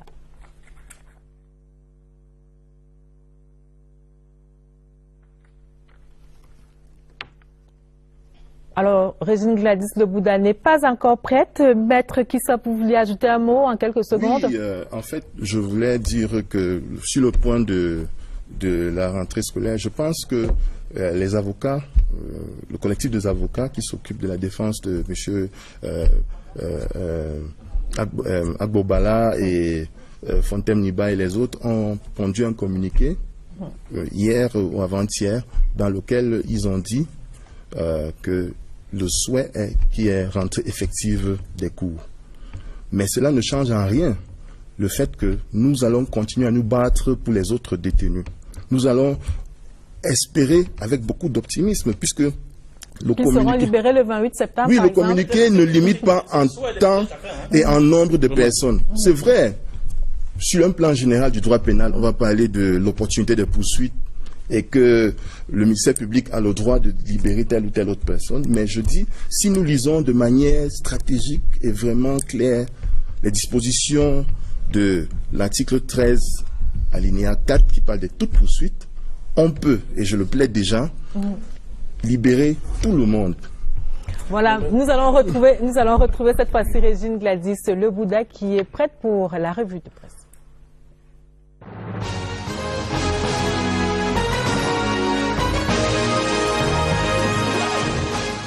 Tremblement de presse cette semaine. Paul Biya libère les leaders anglophones dans Le Jour. Paul Aya Abiné, Félix Kongo, Fontem Neba et une cinquantaine d'autres contestataires ont rejoint leur famille jeudi dernier. Du coup, l'anglais est à la une d'un Cameroun Tribune qui acclame la force de la réponse. Le journal voit dans la surprise du chef un geste paternel pour une nation plus sereine. Les réactions dans la nouvelle expression aussi transpirent de soulagement et louent la sagesse du chef de l'État. Le Jour rappelle que les concernés étaient détenus depuis janvier dernier au tribunal militaire pour hostilité à la patrie, rébellion et coaction d'actes de terrorisme entre autres. Le report de l'audience mardi dernier dans la nouvelle expression laissait déjà présager un autre agenda pour la suite du procès. Plus qu'une abdication ou une victoire de la raison, mutation il y a un troc, libération contre rentrée scolaire. Ça y est, le chef a lâché du lest. Ce sera donc rentrée pour tous ce 4 septembre. La mobilisation générale du retour sur les bancs atteint des pics dès lundi dans Cameroun Tribune. Moment difficile pour les parents accablés de dépenses d'inscription et d'achat de manuels scolaires. Repère fait les comptes et pose l'équation commune du livre scolaire beaucoup trop cher. En rang serré, tous les recoins du pays soignent leur rentrée. Pour que l'école reprenne ses droits, le gouvernement aussi a pris des dispositions. Calendrier scolaire et liste de manuels publiés, 150 écoles primaires créées et près de 300 établissements clandestins scellés. Mais surtout, des cours de rattrapage jusqu'en novembre prochain pour les élèves du Nord-Ouest et du Sud-Ouest. Mieux encore, l'État met la main à la poche dans mutation pour enflouer les caisses de l'enseignement privé. 2 milliards de francs débloqués par Paul Biya. Dans Cameroun Tribune, le dialogue gouvernement et enseignants accouche d'un engagement ferme pour le succès de la rentrée scolaire, y compris dans les régions dites anglophones. Mercredi déjà, le Messager rapportait les assurances du ministre des Enseignements secondaires aux parents d'élèves du Nord-Ouest et du Sud-Ouest. La nouvelle expression a eu vent de l'opération de sécurisation de la zone. 400 policiers et gendarmes ont été déployés en renfort, portant à 1300 les éléments déjà présents dans les deux régions. La facture de l'opération est salée dans mutation, 370 millions pour une rentrée sans anicroche. Mais même sans incident, la rentrée déjà est tachée du sang des victimes d'accidents. Une bonne centaine de tués sur nos routes pour le mois d'août seulement. Trop, c'est trop, s'indigne Le Jour au lendemain du week-end sanglant du 25 au 27 août dernier. Plus de 20 morts en 2 jours. Qui blâmait entre l'homme, la machine et la route, un peu d'étroit pour le ministère des Transports. Dès mercredi, des sanctions tombent dans Cameroun Tribune. Suspension des agences de voyage incriminées et suppression des permis de conduire. Désormais, les agences de transport interurbain devront fournir la liste de leurs chauffeurs d'agence permanents pour une meilleure régulation. Bonne semaine et à dimanche sur la scène.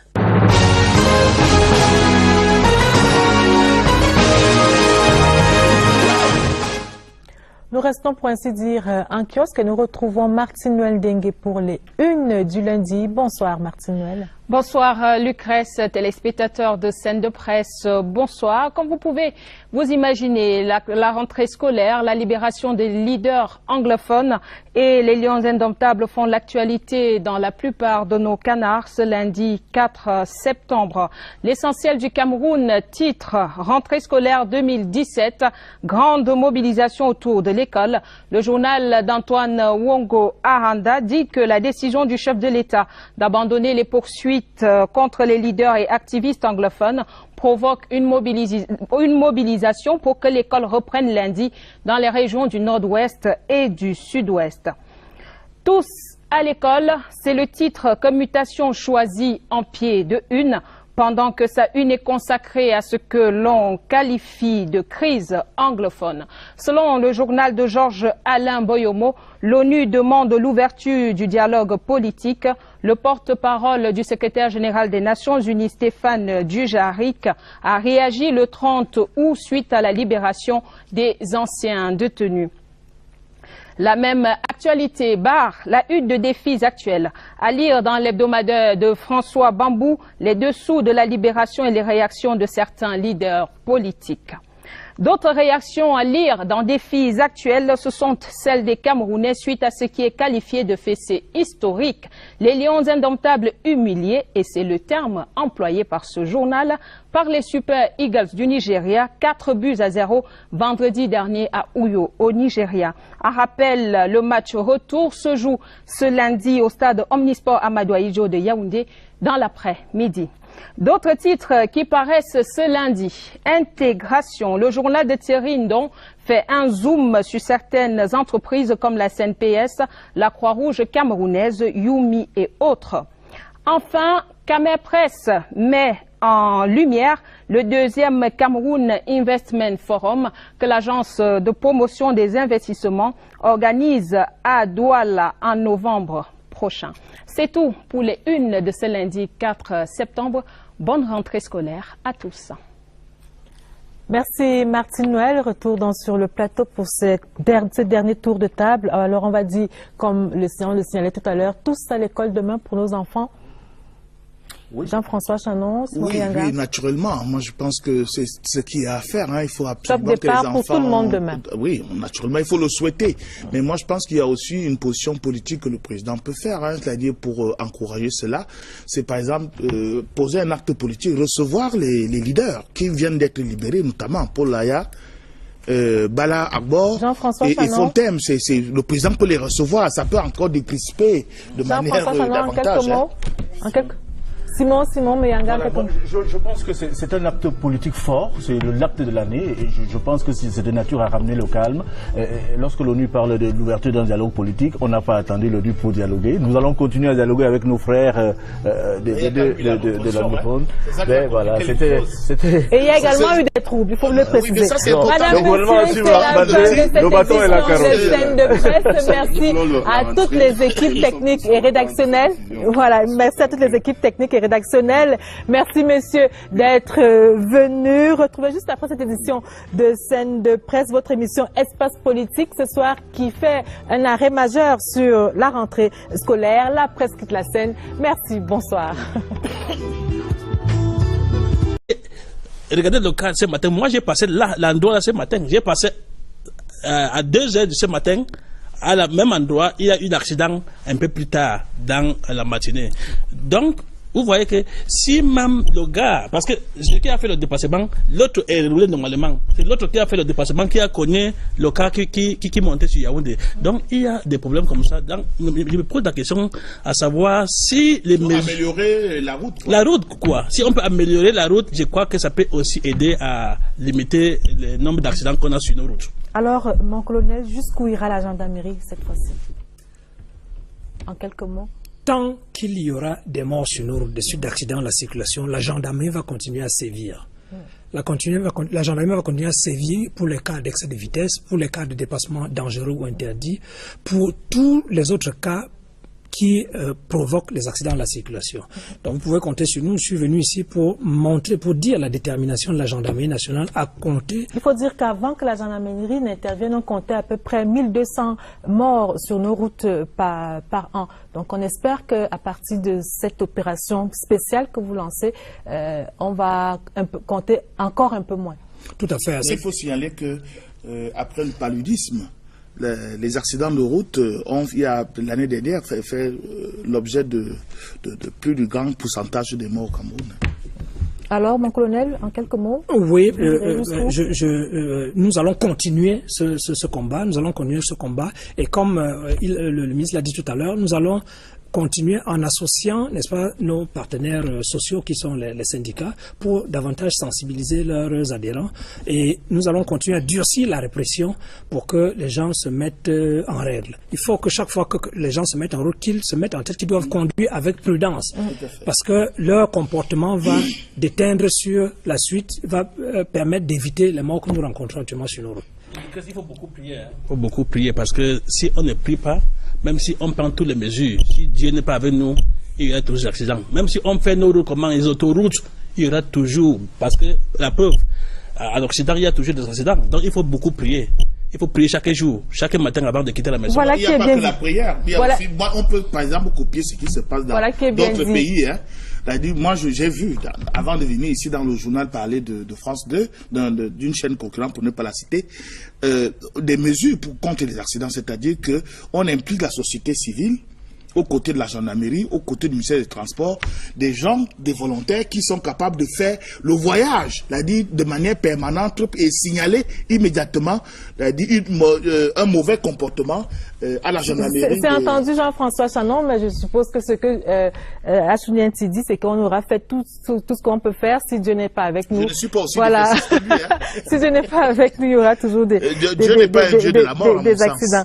Alors, Madame, Monsieur, nous allons marquer un autre arrêt dans cette édition de Scène de presse, en relevant quand même que les accidents font des victimes, beaucoup de victimes, pas seulement des morts. On peut compter à peu près 4000 handicapés du fait de ces accidents de circulation. Là, on compte également 100 milliards de pertes annuelles, des vies qui sont brisées, des orphelins, des veufs et des veuves, des traumatismes psychologiques. Ça fait quand même beaucoup. Il est temps d'arrêter la saignée. Un autre arrêt dans cette édition de Scène de presse pour parler de la rentrée scolaire. Comment est-ce qu'elle se prépare dans les régions du nord-ouest et du sud-ouest? Nous retrouvons Sadou Mamoudou et Flavien Zobo en zooming dans votre émission.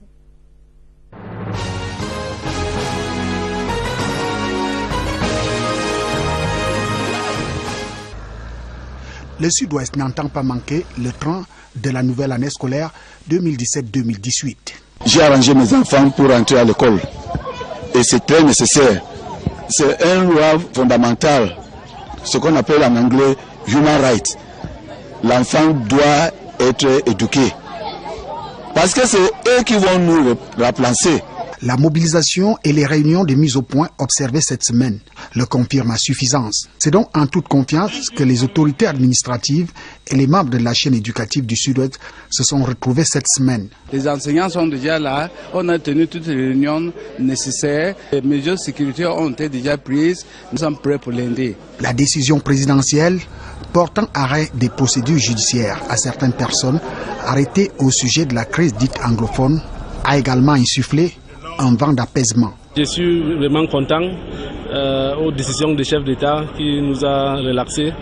Je suis très fier et je dis que c'est mieux qu'on recommence notre vie en paix. On recommence le business comme habitude, on recommence les écoles comme habitude et ça sera mieux si on est ensemble et on est en paix. Au moment où les carillons de la rentrée s'apprêtent à sonner dès lundi, les bouts de choux de la maternelle, les élèves du primaire et du secondaire dans le sud-ouest piaffent d'impatience. La famille Montessou, qui consent recevoir l'équipe de la CRTV, met la dernière main à la pâte. C'est que le dernier né d'une famille de 3 enfants doit renouer avec le chemin de l'école dès ce lundi 4 septembre 2017. Du coup, la maman s'active. Entre la broderie de la tenue de classe et le pull vert, tout ou presque est passé en revue. À partir de 5h30, il doit déjà être debout pour essayer, parce que son papa m'a dit à 6h30, il faut déjà qu'il soit en route pour l'école. Consciente de la singularité du moment et du contexte dans lequel son fils admis en classe de OPA 6, correspondant à la terminale dans le sous-système francophone, le chef de famille entend tout aussi canaliser les énergies du jeune Ahmed Salim, et ceci par des dispositions particulières. J'ai déjà prêté les choses, tout ce qu'il faut à mon enfant, pour que demain à 7h30, il soit à l'établissement. Je profite pour saluer l'acte du chef de l'État parce que l'atmosphère était jusqu'à là tendue et j'ose croire que ceci va apaiser les esprits pour que tout le monde reprenne la route de l'école. Moi, je vais l'accompagner à l'établissement pour qu'il commence ses cours. Et quand il aura fini, je vais le ramener à la maison pour le mettre en confiance. J'ai dit à sa maman que bon, si je suis engagé dans l'après-midi, toi tu vas à l'établissement le récupérer. Le concerné au premier chef semble avoir un moral d'acier. Je n'ai pas peur puisque j'ai un but, c'est avoir mon GCI Advanced Level. Je n'ai pas peur, je n'ai peur de rien. Les établissements publics font leur toilette, ceux privés confessionnels sont en avance, ils ont repris depuis le 16 août. Dans les agences de voyage, ceux des parents réinscrits leurs enfants dans d'autres régions se bousculent. Les voitures ne rentrent pas, mais les passagers ne font que monter pour Bafoussam. Depuis 2 heures du matin, nous sommes avec les passagers, manque même de voitures. Ça n'entre pas, mais ça ne fait que sortir. La communauté éducative de Bamenda entend rédiger et rédige déjà de nouvelles pages de son histoire.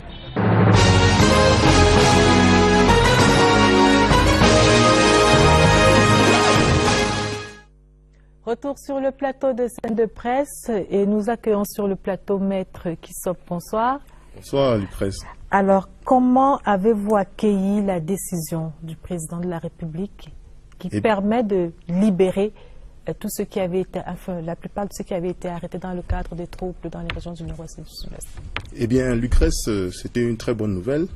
Une nouvelle qui vient un peu mettre du calme, qui vient un peu remettre au centre. Un score de 4-0 ou 4-1 quelque part, hein, à partir de Mbappé Lépé, en passant par les régimes là, Joseph-Antoine Bell et les autres, les Tobankono. Ils ont eu un moment de baisse des régimes et Vincent Depaul le disait tout à l'heure, le contexte international ne nous a pas beaucoup aidé, mais voilà, je pense que le match de Yaoundé va être un autre match. Assounienti. Bonsoir, Lucrèce. Je crois que si mathématiquement la qualification est toujours possible, mais je crois que ça serait très très difficile parce qu'il faudra qu'on gagne nos 3 matchs restants et puis que le Nigeria en perd d'autant. Et demain, en commençant par demain, je ne sais pas si on va gagner le Nigeria ici. Le Nigeria a 2 matchs à domicile, un déjà à domicile contre la Zambie et l'autre en Algérie contre l'Algérie. Ils ont 9 points, nous en avons 2. Donc je crois que c'est très très difficile. On va commencer à dire qu'il faut commencer à indiquer le quoi, comment mettre sur notre participation à la Coupe du Monde. Alors Jean-François Chanon, vous également, vous pensez qu'il faut oublier cette canne-là et passer à autre chose, se concentrer par exemple sur les préparatifs, oublier la Coupe du Monde et se préparer pour se concentrer sur la canne 2019? C'est mon sentiment, mais je suis un supporter des Lions indomptables. Je crois toujours à mon équipe et je pense que demain il y a lieu d'aller supporter. Moi, je vais supporter les Lions jusqu'au bout, hein, c'est-à-dire jusqu'à ce que je me rende compte qu'effectivement la chance n'a pas été de notre côté ou bien que notre jeu a été mal élaboré. On est très mal entré dans cette compétition dans notre groupe. Les 2 matchs qu'on a, les 2 premiers matchs ne nous ont pas vraiment, le résultat en tout cas ne nous a pas aidé. Les 2 nuls, on aurait vraiment gagné l'Algérie, on aurait même gagné la Zambie, je suis convaincu, puisque l'équipe, c'est même sur cette base-là que la plupart des fans ou bien même des Camerounais ne savaient pas qu'on pouvait gagner la CAN. C'est parce que ces 2 résultats étaient dans la conscience et on se disait que qu'est-ce que cette équipe peut faire. Mais on a vu une autre équipe pendant la CAN, on aurait dû, à mon sens, gagner les 2 premiers matchs de manière à ne plus faire ces petits calculs-là aujourd'hui. Mais ce qui est fait. Pensons au match de demain, supportons les Lions jusqu'au bout. Moi, je crois en tout ce qui est Lions indomptables quand ils sont sur le terrain. Mais maintenant, si le résultat est ce qu'il est, il faudra féliciter le vainqueur et se dire que bon, si nous on sort, si on a complètement handicapé notre parcours pour la Russie, donc il faut se dire que concentrons-nous peut-être sur la CAN que nous on va pouvoir organiser au-delà de toutes les intrigues qui ont habité ces derniers mois. Alors, ce concept-là. Vincent Depaul à Tangana, il y a une rumeur folle qui a circulé depuis le retour des Lions au Cameroun concernant la démission de l'entraîneur. Qu'est-ce qu'il en est? Il reste avec les Lions? L'idylle se poursuit? Alors Hugo Broos est là, il n'a jamais déclaré qu'il démissionnait. Il faut dire que cette fausse information, parce qu'il faut l'appeler par son nom, a été publiée par un site internet nigérien. C'est curieux que c'est le Nigeria qui nous annonce que notre sélectionneur a démissionné. Il est bel et bien là, il a dirigé déjà une première séance d'entraînement hier au stade Omnisport. Il était au stade Omnisport également aujourd'hui pour la dernière séance avant cette rencontre. Il a été en conférence de presse et à tous les journalistes qui étaient là, il a bel et bien confirmé qu'il continuait n'est-ce pas, son parcours avec le Cameroun. C'est pas un homme qui démissionne lorsqu'on est en difficulté comme c'est le cas maintenant. Donc il va aller au moins jusqu'au bout de son contrat. Donc de ce point de vue, il faut que n'est-ce pas, l'opinion soit rassurée. Hugo Broos reste bel et bien le sélectionneur des Lions indomptables du Cameroun. Alors, une seconde s'il vous plaît, Jean-François Chanon, vous parlez des difficultés. Je m'en voudrais de ne pas vous poser cette question. C'est peut-être également une rumeur, mais sauf que celle-là est quelque peu vérifiée par certains faits probants concernant la sélection, ceux qui en font partie. Il y a une rumeur qui court sur une forte présence des joueurs d'une certaine région. Qu'est-ce qu'il en est exactement? Alors, c'est quelque chose de pernicieux. Malheureusement, et on se pose des questions sur ceux qui distillent ce type de rumeurs, d'informations dans l'opinion. Il me souvient que dans cette équipe, on a eu des frères Biik, par exemple, qui ont joué pour la même sélection et qui nous ont porté des résultats en 88. Ils ont gagné la CAN. En 90, ils ont participé à la Coupe du Monde avec le résultat qu'on connaît en Italie. On a eu Agbo et Are Hans au sein de cette équipe et qui ont également évolué. Cela n'a jamais plus posé de problème. On a connu la dominance d'autres régions dans cette équipe. Le centre, on a parlé à une époque, n'est-ce pas, de la domination du peuple Bassa au sein de cette équipe. Il n'y a jamais eu de problème. Moi, je pense qu'il faut qu'on se concentre sur l'essentiel. L'essentiel étant que les Lions Indomptables, n'est-ce pas, présentent un visage reluisant, parce que tous ces joueurs qu'on sélectionne, c'est des Camerounais qui acceptent de jouer pour leur pays, parce qu'il faut savoir qu'il y a d'autres Camerounais parfois plus talentueux, plus nombreux, qui choisissent de jouer pour d'autres nations. C'est des Camerounais qui acceptent de venir jouer pour leur pays, malgré les privilèges parfois qui les tentent dans d'autres sélections nationales. Il faut les encourager, il faut les soutenir et, n'est-ce pas, regarder vers l'objectif le plus essentiel aujourd'hui, qui est celui de à condition que les victoires soient au rendez-vous. C'est ce qu'on essaie de faire, c'est ce qu'on a fait il y a quelques 7 à 8 mois maintenant au Gabon et même avant, parce que les Lions ont gagné des matchs avant et c'est ce qu'on essaye de faire aujourd'hui, c'est vers là que les Lions Indomptables travaillent. Je peux vous dire que depuis que nous sommes rentrés de Uyo au Nigeria, les joueurs multiplient des réunions entre eux pour essayer de trouver eux-mêmes déjà des solutions à cette débâcle qu'on a connue vendredi dernier au Nigeria. Jean-François Chanon, en quelques secondes, s'il vous plaît. Pour dire que la défaite fait partie du sport. Il ne faut pas toujours croire qu'on va gagner tous les jours. Ça peut arriver. Ce n'est pas l'armée. Quand on est en guerre, pour dire que l'armée doit absolument gagner, c'est du sport. C'est dans le divertissement. Et je voudrais me rappeler, en tant que supporter des Lions Indomptables, que en 78, je crois, j'étais encore tout jeune à l'époque, les Lions Indomptables avaient gagné ici contre le Congo, les Diables Rouges du Congo à 2-0. Mais ils sont repartis à Brazzaville, avec les Mokila et tout ça, ils ont perdu 4-0. Ça arrive. Donc, il y a une remontada du Congo. Donc, c'est des choses qui peuvent arriver. Nous aussi, on peut faire une remontada de 6-0, pourquoi pas.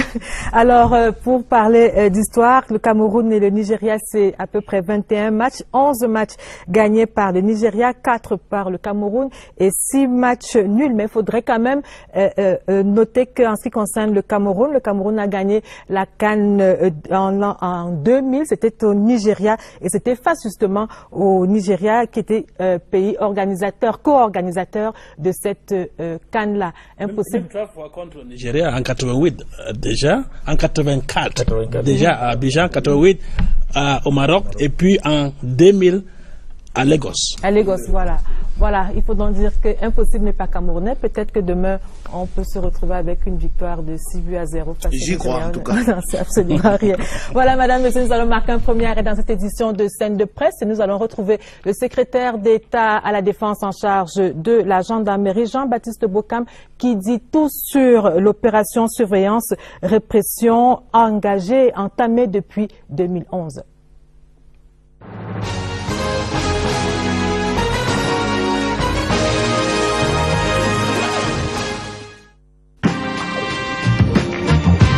Comme vous le savez, depuis 2011, nous avons engagé une campagne de contrôle, surveillance et répression des infractions sur les axes accidentogènes. Et cette campagne a pu donner des résultats. Malheureusement, ces derniers temps, comme vous le remarquez, la courbe des accidents et surtout celle du nombre de morts a considérablement augmenté. Contrairement à ce que l'opinion peut penser, nous avons pris un petit recul pour analyser la situation de manière à mieux dégager des solutions qui devraient nous permettre donc de repartir sur le terrain en force et de pouvoir ramener l'équilibre dans nos chiffres et de nous retrouver à nouveau dans une tendance baissière des accidents et du nombre de morts. Nous allons également mener cette campagne avec les responsables des syndicats de transporteurs qui seront à nos côtés pour assurer la partie sensibilisation, tandis que nous nous mettons un accent sur la partie répression. Le maillage sécuritaire sera très renforcé. Nous avons à peu près, je crois, 18 détachements qui vont être mises en place. Et c'est tout le pays qui sera complètement couvert. Ça ne concernera pas seulement les axes accidentogènes de la partie méridionale, mais également de la partie septentrionale. Nous allons mettre un accent sur la répression. Nous pensons à cet effet requalifier les faits, requalifier les infractions commises par les usagers, de manière à ce que nous puissions avoir des arguments pour même, le cas échéant, amener les usagers vers devant les tribunaux. Nous allons faire ce que j'appelle une permanence dans la campagne de la lutte contre l'insécurité routière. Nous allons, au fur et à mesure de l'acquisition des moyens matériels et logistiques sophistiqués, étendre notre campagne, étendre notre, non seulement sur le plan spatial, mais également sur le plan du temps. Si depuis quelques 3 semaines, il y a un pic incompréhensible, peut-être avec une augmentation vertigineuse du nombre de morts, on ne devrait pas remettre totalement en cause le travail déjà abattu jusqu'ici. Notre objectif, c'est de toujours travailler de manière à ce que nous puissions vaincre la violence routière et amener notre pays à avoir très peu de familles endeuillées sur nos routes. Donc nous pensons que tout cela permettra d'obtenir les résultats que nous recherchons, c'est-à-dire continuer à faire baisser le nombre d'accidents et conséquemment le nombre de morts.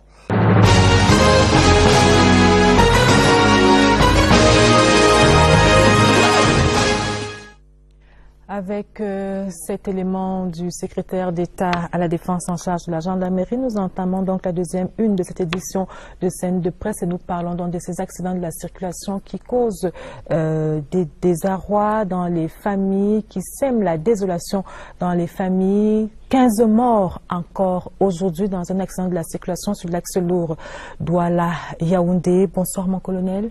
Bonsoir Lucrèce. Ça fait quand même beaucoup et c'est un accident qui arrive alors que le secrétaire d'État à la gendarmerie se trouve sur le terrain. Vous avez parfaitement raison, cette situation est préoccupante. Elle est préoccupante à plus d'un titre. Vous savez, nous avons commencé notre campagne de contrôle, surveillance et répression des infractions en 2011 et nous avons remarqué qu'il y avait eu une baisse particulièrement intéressante de la courbe des accidents de la circulation. Mais depuis le mois d'août, nous avons noté pas une augmentation du nombre d'accidents de la circulation, mais plutôt une augmentation du nombre de morts. Et nous avons tout fait d'analyser cette situation et nous sommes rendus compte que dans ce cas précis, un type de véhicule était concerné par ces accidents de la circulation, notamment les véhicules gros porteurs de transport public de voyageurs et puis les camions qui étaient soit mal garés soit, pour cause de panne ou bien simplement mal garés qui ne faisaient pas l'objet d'une présignalisation. Alors des mesures particulières ont été prises et nous pensons qu'avec ces mesures, nous allons réussir dans les prochains jours à inverser de nouveau cette tendance-là. Il faut dire que dans ce cadre précis, nous avons noté que ces accidents étaient dus pour 90% d'entre eux à une cause humaine ou alors à une cause humaine liée, n'est-ce pas, à une cause matérielle et que la cause environnementale, c'est-à-dire les causes liées aux pluies et consorts étaient de l'ordre de 10% seulement. Alors justement, nous allons commencer par établir ces responsabilités. Achunianti, c'est un avis que vous partagez également, ces accidents sont vraiment causés par les hommes eux-mêmes. Ah oui, déjà, je vais commencer en disant que c'est vraiment regrettable qu'on a autant de morts sur nos routes. Puisque au mois d'août, par exemple, on a eu au moins 100 morts. 100 morts. Sur toute l'étendue du Cameroun, du territoire national. Et comme le colonel vient de les relever, ces accidents sont pour la plupart dus, et moi aussi j'ai constaté, après analyse, qu'ils sont dus à des causes humaines, dépassement abusif, de mauvais état de véhicule, surcharge, tout ça. Mais la question que je me pose, ce sont les mesures prises pour pouvoir amener à changer de comportement en ce qui concerne les chauffeurs, par exemple, il y avait un temps, on avait parlé d'un projet de retirer les points sur les... peut-être avant d'arriver à cela, je confirme pour répondre à ta question directement que vraiment, moi je constate aussi que la plupart de ces accidents sont causés par les causes humaines, comme je viens de les relever tantôt. Donc c'est un problème qu'on doit essayer de voir comment on pourra amener des solutions pérennes pour endiguer ces problèmes. Alors Simon Moyanga, vous également vous dites tous coupables. Oui, tous coupables, sauf que avec ce que j'ai suivi du secrétaire d'État en charge de la gendarmerie, vivement que la peur du gendarme fasse effet. Vivement que la peur du gendarme fasse effet. Si les statistiques que donne le colonel Tchinda tout à l'heure disent que 90% de ces accidents sont dus à des causes humaines et bien d'autres à des causes matérielles, c'est qu'il y a eu quelque part un problème. Un problème sur la délivrance, par exemple, des certificats de visite technique. Si on prend des cas de rue usée, j'ai vu dans un bus qui a fait accident près d'Abomba, on a dit excès de vitesse, dépassement abusif et puis pneus usés. Donc ça c'est des causes à la fois humaines et matérielles. Donc un bus comme celui-là ne devrait pas faire le transport de Maroua à Yaoundé pour transporter des gens. Il y a quelque part quand même une structure... Lorsqu'on parle par exemple de pneus usés, il y a des contrôles sur la route. Justement, c'est pour ça que je dis qu'il y a eu défaillance, non seulement au niveau de la délivrance des visas, des certificats de visite technique, mais également de la surveillance, de ceux qui sont là pour réprimer ce genre d'égarements. Mais heureusement que j'ai suivi tout à l'heure qu'il y a il va y avoir une requalification des faits, parce que j'ai l'impression que la sensibilisation ne porte plus suffisamment les fruits. Il faut à la sensibilisation véritablement une répression qui ne soit plus une répression simplement pédagogique, mais nous allons revenir sur cette répression-là dans quelques instants. Pour moi, d'introduire Jean-François Chanon sur le sujet, qui lui pense, qui lui a le sentiment qu'il y a eu un certain relâchement depuis quelque temps déjà en ce qui concerne la prévention routière. Oui, en général, de manière qu'il faut que l'institution qui travaille dans la répression et l'institution qui s'occupe des transports en général puissent se mettre ensemble d'une manière ou d'une autre. Parce que il me souvient quand même que une fois, entre notamment dans la région du sud-ouest, lorsque vous sortez de la ville, il y avait un système c'est-à-dire les gendarmes étaient là pour la répression, mais la sécurité routière existait, c'est-à-dire la prévention, c'est-à-dire qu'il y a des membres du ministère des Transports qui étaient là pour contrôler si les automobilistes avaient leur ceinture de sécurité, à s'assurer que est-ce que tout le monde a sa sécurité, maintenant vous pouvez partir, etc. Je sors d'un voyage dans le pays, c'est-à-dire je suis parti de Yaoundé pour Konsamba. J'ai eu tellement peur pour ce voyage que je me suis dit, qu'est-ce qui va se passer? C'est ce que j'ai vu. Et ce qui m'étonne, c'est qu'il y a des Camerounais même qui sont complices. Complices de quoi? Vous êtes dans un bus. Vous êtes incapable de dire au chauffeur, monsieur le chauffeur, vous ne devez pas faire ce genre de dépassement. Parce que quand vous le faites la remarque, c'est des autres passagers qui vous disent, mais laisse-nous voyager tranquillement jusqu'à ce que le pire arrive. Ça doit cesser ce genre de choses-là. C'est-à-dire, nous sommes d'abord, et je pense que pour la solution, il faut impliquer la société civile. Que les citoyens participent à leur sécurité quand ils prennent le bus, quand ils prennent des voitures. Vous ne pouvez pas monter dans une voiture à 9, alors que la voiture a 5 places. Hein? Conséquence, s'il y a un accident, tout le monde s'en va. Tout le monde pleure, mais on ne se rend pas compte. On va faire comment? Mais il faut arrêter avec le on va faire comment. Et de plus, moi je suis fils de gendarme. J'ai du mal à parler de la gendarmerie en mauvais termes, quoi, parce que c'est la gendarmerie qui m'a élevé. Mais je voudrais dire quand même que on a des brigades de motorités sur le terrain. Mais ce qu'on constate, c'est quoi? C'est que parfois, l'adjudant-chef ou le sergent-chef qui est en route se laisse aller parfois, il siffle une voiture et il attend peut-être que la voiture vienne au lieu d'aller vers le véhicule. Même il attend que le chauffeur vienne vers lui pour des raisons qu'on ne peut pas savoir. Je ne sais pas trop bien, mais en tout cas, ce qu'on constate est que c'est très très difficile d'accepter ce genre de choses. Quand on est des gendarmes au bord de la route qui croisent les bras les pieds sur la moto, je pense, mon colonel, la hiérarchie devait pouvoir contrôler cela aussi à l'intérieur. C'est-à-dire faire des passages sur nos voies pour voir si les gendarmes, la brigade routière fait effectivement son travail. Alors, parce qu'entre autres, je crois que c'est aussi ça.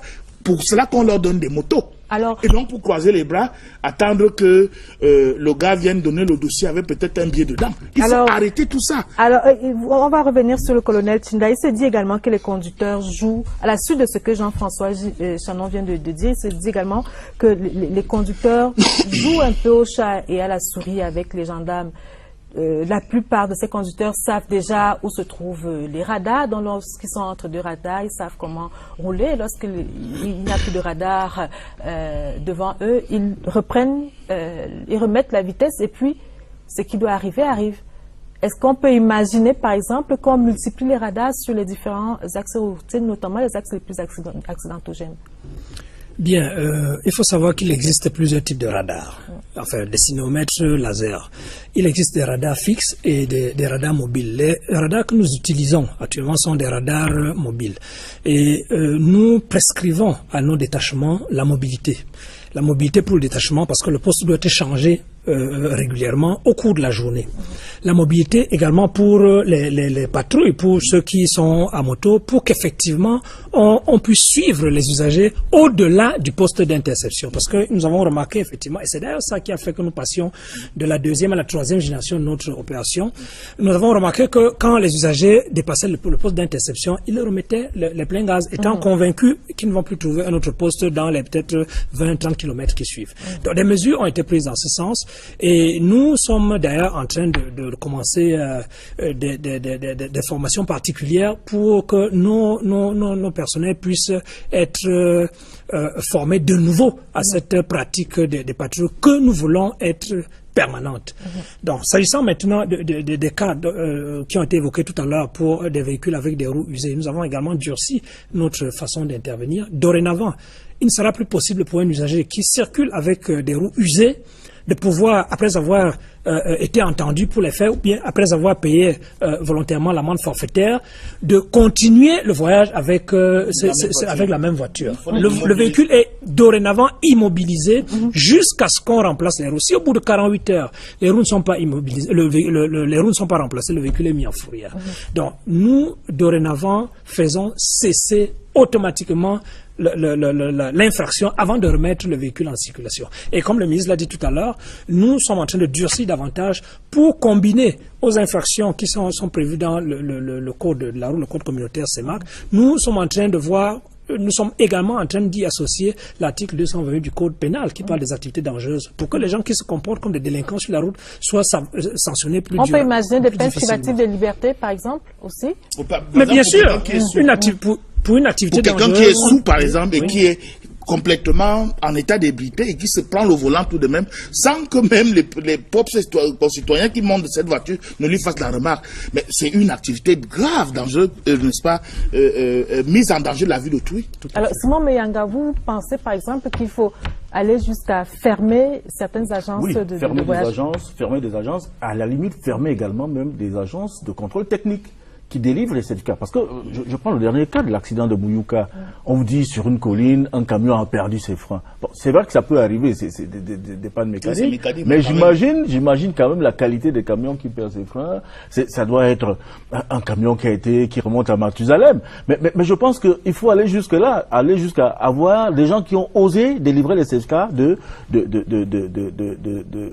contrôle technique pour dire que c'est bon, le véhicule peut circuler. Il faut aller jusqu'à la fermeture, j'allais dire, même pas temporaire, d'une ou de 2 semaines, mais j'allais définitive de ces agences. Parce que je ne voudrais pas faire la mauvaise publicité ici. Tout le monde sait qu'il y a une agence dont les informations nous reviennent régulièrement.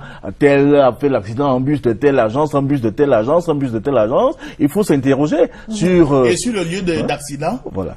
Quand le véhicule est immobilisé parce qu'en panne, ayant causé les vies humaines, les responsables des agences viennent immédiatement masquer le nom de l'agence. Donc il faut aller jusqu'à les fermer. On ne va pas gagner de l'argent sur les cadavres des Camerounais. En tout cas, comme j'ai entendu le ministre délégué au transport dire l'autre jour. Si on venait même à fermer ces agences-là, est-ce qu'ils ne vont pas changer les noms comme les journaux?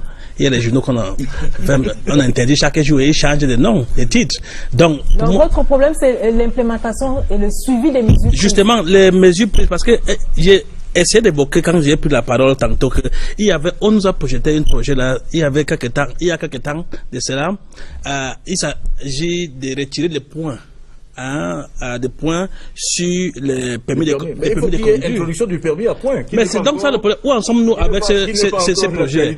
Mais maintenant, même pour punir ces chauffeurs-là, si un chauffeur meurt, on va faire comment? Et il a déjà causé l'accident, il y a beaucoup de décès. Et lui, il est aussi parti. On va donc faire comment? Voilà autant de problèmes. Moi, il y a une idée qui me vient, je passe à la tête là, le CRES, pour dire, sur la route Yaoundé-Douala par exemple, il y a des portions de cette route qu'on a divisées en deux.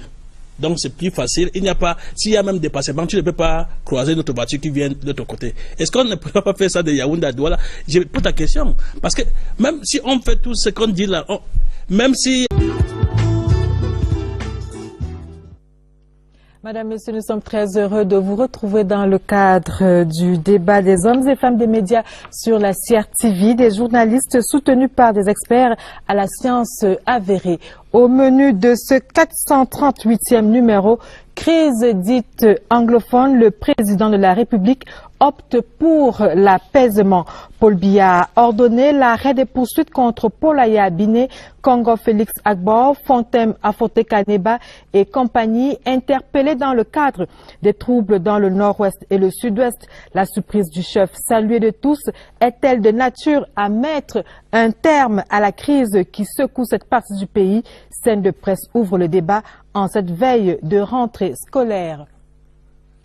Lions indomptables, Hugo Bross, l'idylle se poursuit malgré la défaite.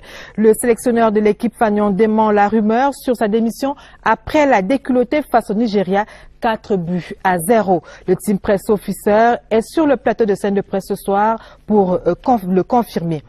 Accident de la circulation, 15 morts sur l'axe lourd Douala-Yaoundé ce dimanche.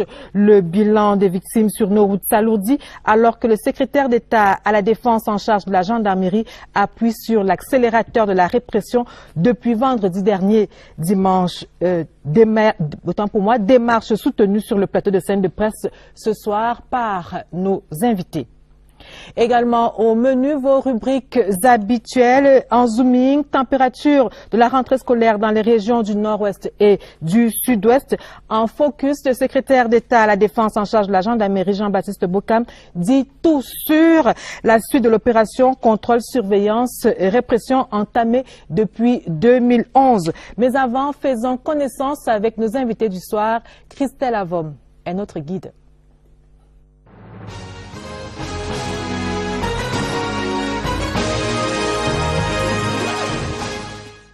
Conduite à barrique n'est pas pratique. Si vous avez déjà entendu cette réplique, alors vous avez certainement croisé le point focal national de la gendarmerie dans la lutte contre l'insécurité routière.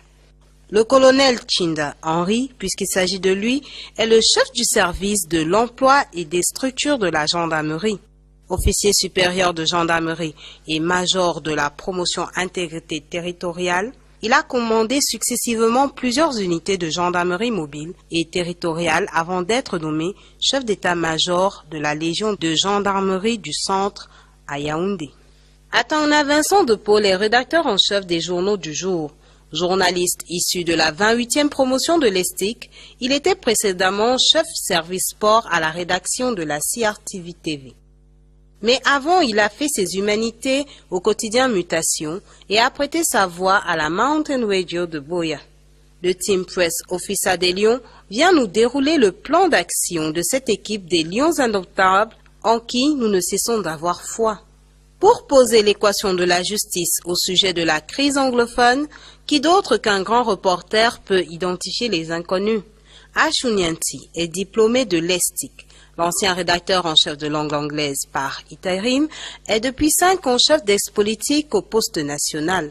Titulaire d'un master en droit et doctorant en droit international à l'université de Yaoundé 2, Ashunyanti est aussi diplômé en médias sociaux de l'université d'Oxford en Angleterre. Il est l'un des pylônes du quotidien Le Messager, du feu Puisse Njawi. Il fait partie de ceux-là qui ont décidé de perpétrer la mémoire du promoteur, mais surtout les valeurs qui ont fondé depuis 1979 le journal. Rédacteur en chef délégué chargé des rédactions Centre, Sud, Est et Grand Nord, Jean-François Chanon est un homme qui sait arpenter les couloirs à la recherche de l'info. Soucieux de l'éthique, il affirme rester professionnel et indépendant dans le traitement des faits.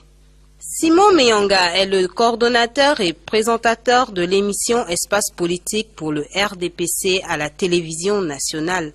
S'il a travaillé jour et nuit pour le journal Action, il a aussi été le coordonnateur de cette rédaction.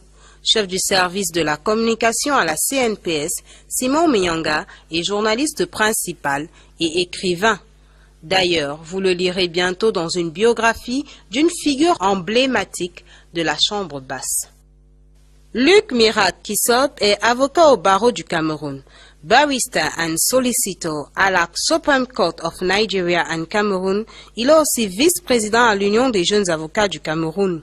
Avocat senior au Kissop Law Office, il est un des spécialistes du droit des affaires de l'OADA et les questions administratives entre autres. Consultant pour de nombreux organismes, Maître Kissop, du haut de ses 38 ans, a déjà l'attitude d'un vieux loup de mer.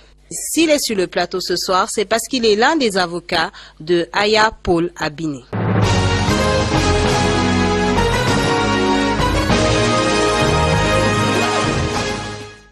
Merci Christelle. Et maintenant, place nette au débat. Vincent de Paula Tangana, bonsoir. Bonsoir Lucrèce. Alors, une déculottée, 4 buts à 0 face au Nigeria. Que s'est-il passé? Bon, ils ont été plus forts. Hein. D'ailleurs, le résultat le dit. Donc, on va rester fair play. Mais je pense aussi qu'après les 25 bonnes premières minutes de notre sélection nationale, il s'est passé quelque chose qu'on ne parvient pas à expliquer. Il y a eu comme une baisse des régimes qui nous a entraîné vers le résultat que vous connaissez. Je pense aussi que le contexte international, qui est celui du Cameroun dans le domaine du football, ne nous a pas beaucoup aidé. On avait des arbitres maghrébins qui dirigeaient cette rencontre. On connaît les rapports qu'on a avec ces maghrébins autour, n'est-ce pas, de l'organisation de la CAN 2019. Et vous avez vu qu'en début de rencontre, on a pris 2 cartons jaunes à un endroit quand même stratégique, la défense centrale. Nos 2 défenseurs centraux ont écopé des cartons jaunes et je pense que cela a fortement influencé la suite du match. Donc on va rester fair play et féliciter le Nigeria et se dire que demain, les Lions vont essayer de relever la crinière. Alors, vous parlez de demain, qu'est-ce que vous en pensez? Est-ce qu'on peut espérer quelque chose ou alors il faut oublier cette CAN en Russie? Simon Meyanga, bonsoir. Bonsoir, bonsoir. Nous restons fair play. Est-ce que demain on va espérer quelque chose? Nous allons espérer au moins que les Lions surgissent à Yaoundé. C'était une sortie honorable. Sortie honorable parce que si ça se complique pour la qualification à la Coupe du Monde, parce que là on est dans du domaine des si. Si le Cameroun gagne le Nigeria à Yaoundé ce lundi par un score de tel, et si la Zambie perd en Algérie, et si le Nigeria perdait ces 3 prochaines rencontres, bon, on est dans le domaine des calculs à n'en plus finir, des probabilités. Je pense que ce qu'il y a lieu de faire, c'est que les Camerounais, s'ils doivent être éliminés de cette qualification pour la Coupe du Monde, cela doit se faire avec la manière, avec élégance. Au moins qu'à Yaoundé, que nous gagnons, même par la plus petite marge possible, que nous gagnons face à cette équipe du Nigeria et que nous sachions raison garder, parce que c'est une équipe qui nous a fait plaisir. Nous avons été très heureux de les accueillir avec enthousiasme sur toute l'étendue du territoire au lendemain de la CAN gabonaise. On ne va pas jeter l'anathème sur ces garçons qui, parce qu'ils ont perdu 4 buts à 0, parce que en fait, je lisais un peu l'historique de l'équipe nationale du Cameroun. Chaque génération de ces gars-là a quand même pris